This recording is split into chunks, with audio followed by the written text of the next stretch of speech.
বন্ধুরা আসসালামু আলাইকুম, welcome to my YouTube channel. তো দেখতেই পাচ্ছ যে ওয়েদারটা খুবই খারাপ, বৃষ্টি পড়ছে।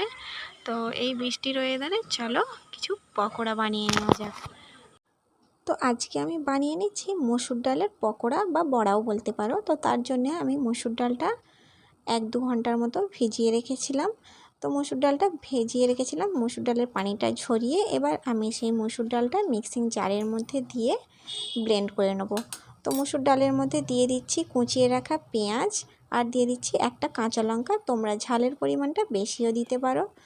তো এগুলোকে এবার ব্লেন্ড করে নিচ্ছি। তো দেখো এইগুলো আমার ব্লেন্ড করা হয়ে গিয়েছে।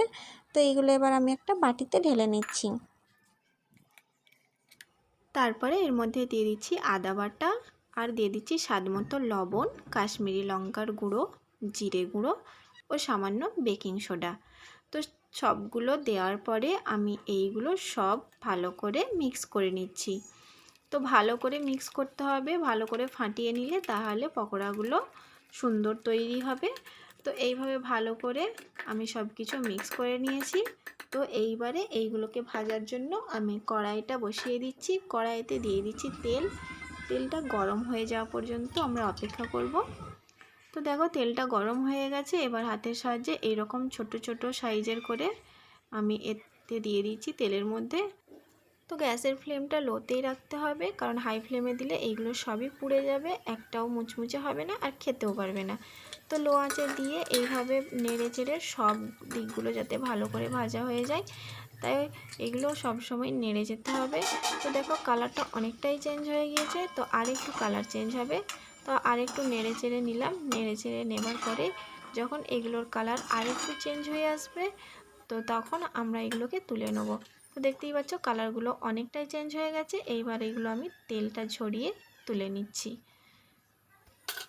তো বাকিগুলোও আমি এইভাবেই তেলের মধ্যে দিয়ে দিচ্ছি। দিয়ে আমি এইগুলোকেও ওই একইভাবে ভেজে নিচ্ছি। তো একটু মানে অন্যরকম গোল না শেপও হলে, একটু লম্বালম্বি আড়ে এইরকম হলে আরও সুন্দর দেখতে লাগে। তো দেখো এইগুলো আমার ভাজা হয়ে গেছে, এইগুলোও আমি তুলে নিচ্ছি। তো গরম গরম খেতে খুবই ভালো লাগবে, ঠান্ডা হয়ে গেলে এগুলো নরম হয়ে যাবে, খেতে একদমই ভালো লাগবে না। তো গরম গরম টমেটো সস বা চিলি সস থেকে খুবই সুন্দর লাগবে খেতে।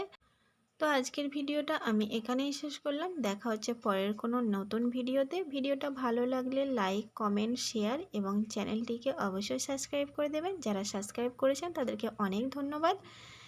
তো সবাই ভালো থাকবেন, সুস্থ থাকবেন। আল্লাহ হাফেজ। দেখা হবে পরের কোনো নতুন একটা রেসিপির সাথে।